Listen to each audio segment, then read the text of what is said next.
Assalamualaikum warahmatullahi wabarakatuh. Selamat datang di channel kami. Semoga kita semuanya senantiasa dalam lindungan Allah Subhanahu wa Ta'ala. Amin. Di balik kemegahan rumah keluarga Hartono, tersimpan rahasia gaib yang mengguncang. Cahaya suci, permata pusaka Eyang Suci yang menyimpan kekuatan luar biasa. Anindya, gadis polos pewaris sejati, terjebak dalam intrik keluarga yang penuh pengkhianatan. Akankah ia mengungkap misteri permata itu sebelum keserakahan Rama dan Larasati menghancurkan segalanya? Atau, akankah kutukan kuno Eyang Suci menelan seluruh keluarga? Kisah ini membawa kita ke desa terpencil di lereng Gunung Wilis, tempat keluarga Hartono menyimpan rahasia kuno tentang cahaya suci, permata pusaka yang konon memiliki kekuatan gaib. Melalui perjuangan Anindya, seorang gadis muda yang polos namun penuh keberanian, Anda akan menyaksikan bagaimana cinta, kesetiaan, dan pengkhianatan bertabrakan dalam perebutan warisan leluhur. Dibumbui dengan elemen supernatural, intrik keluarga, dan konflik batin, kisah ini mengajak kita untuk merenungkan makna sejati dari warisan. Apakah kekuatan sejati terletak pada benda, atau pada hati yang tulus? Bersiaplah untuk terhanyut dalam liku-liku emosi dan misteri yang akan mengguncang jiwa. Di desa terpencil yang terletak di lereng Gunung Wilis, kabut tipis menyelimuti sawah dan perbukitan, menciptakan suasana sepi namun penuh rahasia. Di tengah desa, berdiri megah rumah keluarga Hartono, sebuah bangunan bergaya Jawa kuno dengan ukiran kayu jati yang rumit dan atap joglo yang menjulang. Rumah itu bukan hanya simbol kekayaan, tetapi juga penutup misteri cahaya suci, permata pusaka warisan Eyang Suci, leluhur keluarga Hartono yang konon seorang pertapa sakti dengan kekuatan gaib. Legenda mengatakan bahwa permata itu memancarkan cahaya yang mampu membawa keberuntungan bagi yang berhati tulus, namun menghancurkan mereka yang dipenuhi keserakahan. Anindya Hartono, gadis berusia 20 tahun dengan wajah polos dan mata penuh rasa ingin tahu, baru saja kembali ke desa setelah menyelesaikan kuliahnya di kota. Kedatangannya dipicu oleh kabar duka. Nyai Hartono, neneknya yang sangat ia sayangi, meninggal dunia secara mendadak. Di pemakaman, suasana haru menyelimuti keluarga. Angin dingin berhembus, membawa aroma bunga Kamboja yang menusuk. Saat Anindya menaburkan bunga di atas makam neneknya, ia tiba-tiba melihat bayangan wanita berpakaian putih di tepi hutan. Wanita itu tampak melayang, rambutnya panjang terurai, dan matanya seolah menembus jiwa Anindya. Dalam sekejap, bayangan itu menghilang, meninggalkan Anindya dengan jantungan yang tak bisa dijelaskan. Siapa itu? Gumamnya, tetapi tak ada yang mendengar. Di rumah besar Hartono, berjalan pelan menyusuri lorong-lorong gelap menuju gudang belakang. Rambutnya yang disanggul rapi dan kain kebaya sederhana mencerminkan kesetiaannya pada tradisi keluarga. Dengan tangan gemetar, ia membuka peti tua berdebu yang tersembunyi di balik tumpukan karung. Di dalamnya, ia menemukan buku harian kulit usang milik Eyang Suci. Halaman-halaman rapuh itu berisi tulisan tangan yang penuh simbol kuno dan petunjuk tentang cahaya suci. Hanya keturunan berhati murni yang dapat menguasai cahaya ini, tulis Eyang Suci. Jika jatuh ke tangan yang salah, malapetaka akan menimpa keluarga. Imah menutup buku itu dengan wajah penuh kekhawatiran. Ia tahu Anindya adalah pewaris sejati, tetapi rahasia ini terlalu berbahaya untuk diungkap begitu saja. Sementara itu, di ruang tamu rumah megah itu, Rama Hartono, kakak sepupu duduk dengan sikap angkuh. Matanya penuh ambisi, dan senyumnya menyeratkan rencana licik. Rama, yang dikenal sebagai pengusaha muda sukses di desa, yakin bahwa cahaya suci adalah kunci untuk menguasai bisnis keluarga dan menjadi orang terkaya di wilayah itu. Di sisinya, Larasati, ibu tiri Anindya, memainkan peran sebagai ibu penuh kasih di depan umum. Namun, di balik senyum manisnya, ia menyimpan hati penuh dendam dan keserakahan. Larasati telah bersekutu dengan Ki Jaga, dukun misterius yang tinggal di pinggir desa, untuk menemukan permata itu demi kepentingan pribadinya. Anindya tidak boleh tahu apa-apa, bisik Larasati kepada Rama di sudut ruangan, suaranya penuh intrik. Jika dia sampai menemukan warisan itu, kita akan kehilangan segalanya. Malam itu, saat keluarga berkumpul untuk doa bersama, Anindya merasa tatapan Rama dan Larasati penuh curiga. Hanya Imah yang menatapnya dengan kehangatan, seolah ingin berkata sesuatu tetapi ragu. Di kamarnya, Anindya duduk termenung, memikirkan bayangan wanita di Hutan. Jantungannya berdetak kencang saat ia mendengar suara angin seperti berbisik.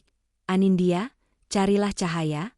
Suara itu terasa begitu nyata, membuatnya terjaga hingga larut malam. Sementara itu, di gudang, Imah memegang buku harian Eyang Suci erat-erat, berdoa agar Anindya cukup kuat menghadapi badai yang akan datang. Di luar, bayang-bayang Ki Jaga terlihat mengintip dari balik pohon, matanya berkilat penuh niat jahat. Malam menyelimuti rumah besar keluarga Hartono dengan keheningan yang mencekam, hanya sesekali terdengar suara jangkrik dan desau angin di pepohonan.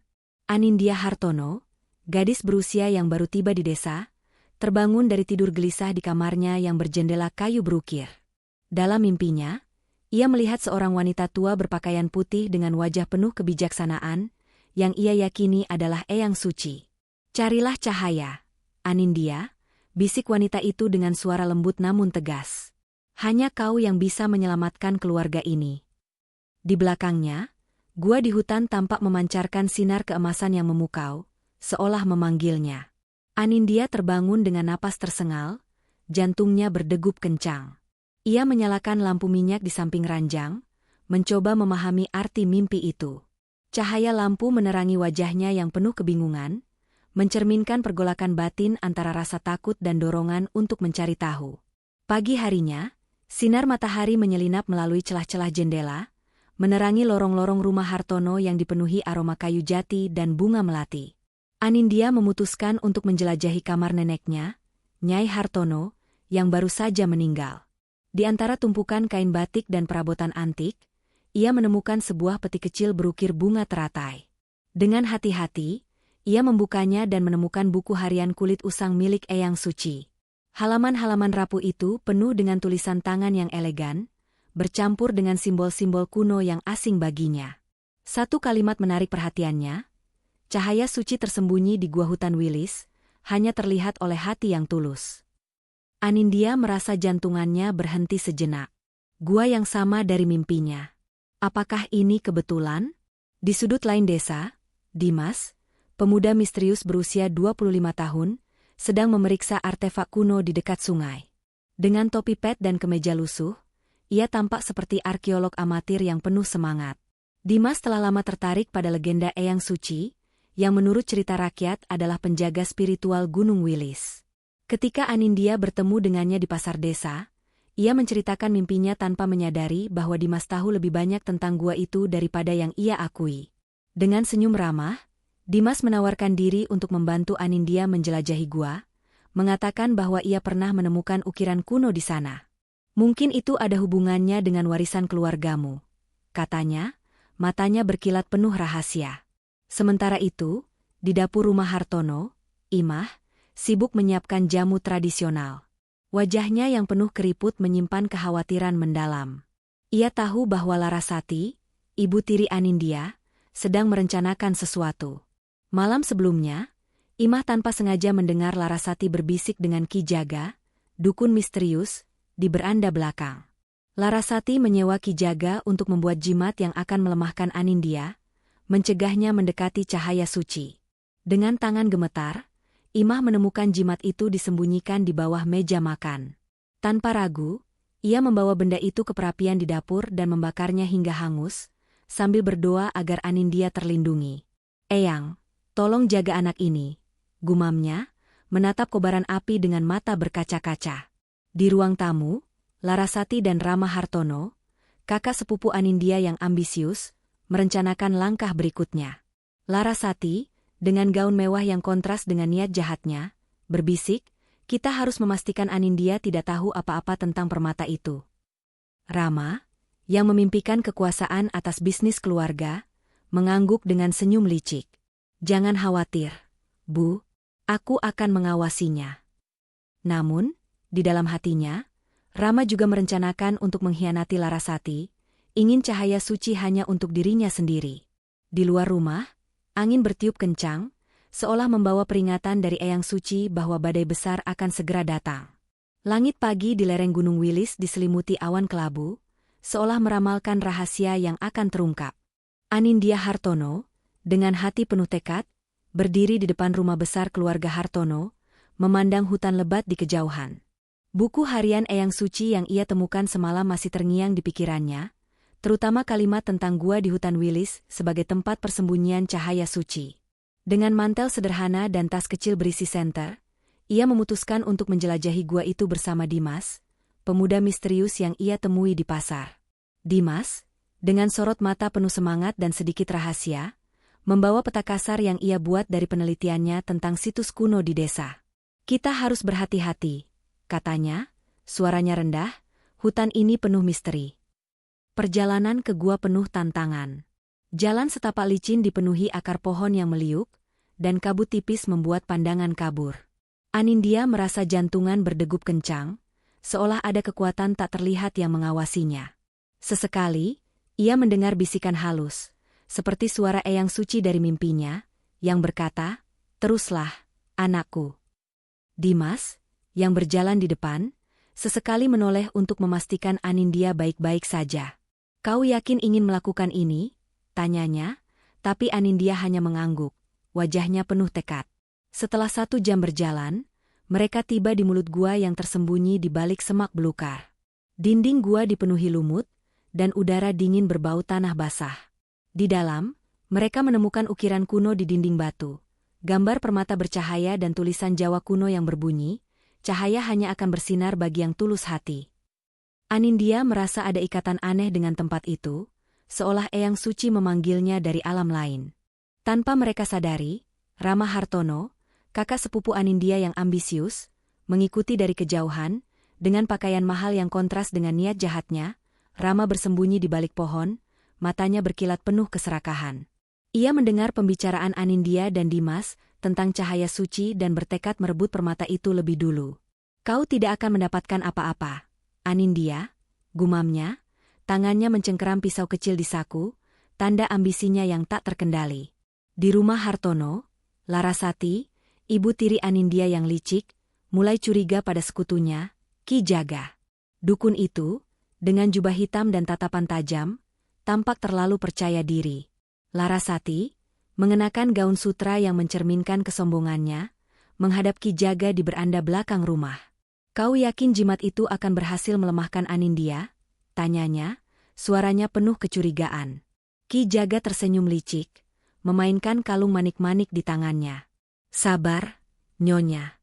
Kekuatan cahaya suci bukan untukmu saja. Aku punya rencana sendiri." Larasati menatapnya dengan amarah, menyadari bahwa dukun itu mungkin berkhianat. "Jangan coba-coba melawanku, Ki," ancamnya, tapi Ki Jaga hanya tertawa pelan, suaranya bergema seperti angin malam. Sementara itu, Imah merasa gelisah di dapur rumah. Dengan kain kebaya sederhana dan sanggul rapi, ia sibuk menyiapkan sesajen kecil, berdoa untuk keselamatan Anindya. Ia tahu Larasati dan Ki Jaga sedang merencanakan sesuatu, tetapi tanpa bukti, ia hanya bisa mengawasi dari kejauhan. Imah memegang liontin kecil peninggalan Nyai Hartono, berbisik, "Eyang Suci, lindungi anak itu dari kegelapan." Di gua, Anindya dan Dimas melangkah lebih dalam, tidak menyadari bahwa bahaya mengintai dari bayang-bayang. Angin di dalam gua tiba-tiba bertiup kencang, seolah memperingatkan bahwa rahasia cahaya suci akan segera mengguncang keluarga Hartono. Malam menyelimuti desa di lereng Gunung Wilis dengan kegelapan yang pekat, hanya diterangi oleh bulan purnama yang mengintip di sela-sela awan. Di rumah besar keluarga Hartono, suasana tegang menyelimuti setiap sudut. Anindya Hartono, dengan hati penuh keberanian, duduk di kamarnya, memandangi buku harian Eyang Suci di bawah cahaya lampu minyak. Mimpinya semakin jelas malam ini. Eyang Suci muncul dengan wajah penuh kekhawatiran, berbisik, "Pengkhianatan ada di dekatmu, Anindya. Jaga hatimu." Anindya terbangun dengan keringat dingin, jantungannya berdegup kencang. Ia merasa ada rahasia besar yang belum terungkap, namun bayangan gua di hutan terus memanggilnya, seolah menjanjikan jawaban atas semua pertanyaan. Di dapur, Imah berdiri di depan tungku dengan wajah penuh kecemasan. Kebaya sederhananya basah oleh keringat, bukan karena panas api, tetapi karena beban rahasia yang ia pikul. Ia tahu bahwa cahaya suci bukan sekadar permata, melainkan simbol keharmonisan keluarga Hartono. Jika jatuh ke tangan yang salah, keluarga ini akan hancur. Malam itu, Imah memutuskan untuk berbicara dengan Anindya. Dengan langkah pelan, ia mengetuk pintu kamar Anindya. "Nindya, anakku," katanya lembut, matanya berkaca-kaca. "Ada sesuatu yang harus kau tahu. Cahaya suci adalah warisan hati, bukan hanya benda. Eyang Suci ingin kau yang menjaganya." Anindya mendengarkan dengan penuh perhatian, tetapi Imah menahan diri untuk tidak menceritakan semuanya, takut membahayakan gadis itu. Sementara itu, Rama Hartono semakin terobsesi dengan cahaya suci. Di kamarnya, ia menyelinap ke laci meja Nyai Hartono dan mencuri beberapa halaman dari buku harian Eyang Suci yang disembunyikan di sana. Dengan mata penuh keserakahan, ia membaca petunjuk tentang gua, yakin bahwa permata itu akan memberinya kekuasaan tak terbatas. "Anindya tidak akan menghalangiku," gumamnya, senyum licik menghiasi wajahnya. Rama mulai merencanakan untuk kembali ke gua, kali ini dengan anak buahnya, tanpa sepengetahuan siapapun. Di sisi lain, Larasati, ibu tiri Anindya yang berusia 45 tahun, menjalankan rencana liciknya. Dengan gaun sutra yang mencerminkan kesombongannya, ia berpura-pura sakit parah untuk menarik simpati Anindya. "Nindya, ibu hanya ingin yang terbaik untukmu," katanya dengan suara lemah, berbaring di ranjang dengan wajah pucat yang dibuat-buat. Anindya, yang polos, merasa iba, tetapi Imah, yang mengintip dari balik pintu, tahu bahwa ini adalah sandiwara. Dengan hati-hati, Imah mendekati Anindya setelah Larasati pergi, berbisik, "Jangan percaya semua yang kau lihat, anakku. Hatimu harus kuat." Anindya hanya mengangguk, namun kebingungannya semakin dalam. Di pinggir desa, Larasati bertemu Ki Jaga di bawah pohon beringin tua. Dukun itu, dengan jubah hitam dan tatapan penuh intrik, mulai menunjukkan tanda-tanda pengkhianatan. "Nyonya, cahaya suci bukan untukmu saja," katanya, suaranya dingin seperti angin malam. "Kekuatannya terlalu besar untuk disia-siakan." Larasati menatapnya dengan amarah, menyadari bahwa Ki Jaga memiliki agenda sendiri. "Jangan coba mainkan aku, Ki," bentaknya, tetapi Ki Jaga hanya tersenyum, memainkan tongkat kayunya dengan penuh percaya diri. Ketegangan antara mereka semakin memuncak, seperti badai yang siap menerjang. Di rumah, Imah berdoa di depan altar kecil, memegang liontin peninggalan Nyai Hartono. "Eyang Suci, tunjukkan jalan untuk Anindya," bisiknya, air mata mengalir di pipinya. Di luar, angin bertiup kencang, membawa suara-suara aneh, seolah alam sendiri merasakan gejolak yang akan datang. Anindya, di kamarnya, memandang ke arah hutan, merasa panggilan gua semakin kuat. Ia tahu, petualangan berikutnya akan mengubah segalanya. Hutan di lereng Gunung Wilis diselimuti kabut tebal, menciptakan suasana mencekam saat Anindya Hartono dan Dimas melangkah lebih dalam ke gua misterius. Anindya, dengan hati penuh keberanian, memegang senter yang cahayanya gemetar di tangannya. Udara di dalam gua terasa dingin, membawa aroma tanah basah dan misteri kuno. Dimas, berjalan di sisinya, matanya waspada mengamati setiap sudut. Setelah melewati lorong sempit, mereka menemukan ruang rahasia tersembunyi di balik dinding batu yang bergeser. Di tengah ruangan, sebuah pedestal kosong berdiri, dihiasi ukiran bunga teratai. "Disinilah cahaya suci seharusnya berada," bisik Anindya, suaranya penuh kekecewaan bercampur harapan. Tiba-tiba, suara Eyang Suci bergema di kepalanya, "Cahaya ada di dalam dirimu." Sebelum mereka bisa menyelidiki lebih lanjut, bayangan gelap muncul dari lorong. Rama Hartono melangkah masuk bersama dua anak buahnya. Matanya berkilat penuh keserakahan, tangannya memegang pisau kecil yang berkilau di bawah cahaya senter. "Kalian tidak akan mendapatkan permata itu," bentaknya, suaranya menggema di dinding gua. Anindya menatapnya dengan teguh, menolak mundur. Dimas melangkah maju, mengungkapkan rahasianya. "Aku keturunan sahabat Eyang Suci, ditugaskan menjaga cahaya suci dari orang-orang seperti kau, Rama." Pengakuan itu membuat Rama tersentak, tetapi keserakahannya mengalahkan keraguannya. "Aku tidak peduli siapa kau. Permata itu milikku," teriaknya, memerintahkan anak buahnya untuk menyerang. Di rumah besar Hartono, berdiri di depan altar kecil di dapur, memegang liontin peninggalan Nyai Hartono. Wajahnya yang penuh keriput dipenuhi keteguhan saat ia berdoa untuk keselamatan Anindya. Tiba-tiba, pintu dapur terbuka dengan keras. Larasati, ibu tiri Anindya yang licik, masuk bersama Ki Jaga, dukun berjubah hitam dengan tatapan penuh ancaman. Kau tahu terlalu banyak, Imah, bentak Larasati, gaun sutranya berkibar dramatis. Ki Jaga mengeluarkan jimat hitam, mengucapkan mantra yang membuat udara terasa berat. Imah, dengan keberanian yang tak goyah, mengangkat liontinnya dan melantunkan doa yang diajarkan Eyang Suci. Cahaya lembut memancar dari liontin, mematahkan mantra Ki Jaga. Dukun itu mundur, wajahnya pucat, sementara Larasati berteriak marah dan melarikan diri, bersumpah akan kembali. Kembali di gua, situasi semakin tegang. Rama mendorong Anindya hingga ia terjepit di dinding, tetapi tiba-tiba gua bergetar hebat. Debu berjatuhan dari langit-langit, dan suara Eyang Suci bergema lagi, hanya hati tulus yang layak. Anindya, dengan mata penuh keyakinan, berkata, Rama, cahaya suci bukan tentang kekuasaan. Ini tentang kejujuran dan cinta untuk keluarga. Kata-katanya membuat Rama goyah, wajahnya menunjukkan konflik batin. Tiba-tiba, pedestal di tengah ruangan memancarkan cahaya lembut, seolah menyetujui keberanian Anindya. Rama, tertekan oleh getaran gua dan rasa bersalah yang tiba-tiba muncul, mundur bersama anak buahnya, wajahnya penuh kekalahan. Anindya berdiri di depan pedestal, merasakan kehangatan di hatinya. Ia menyadari bahwa cahaya suci bukan hanya permata, tetapi keberanian dan kejujuran yang ia warisi dari Eyang Suci. Di rumah, Imah tersenyum lega, merasakan bahwa Anindya telah menemukan jalan.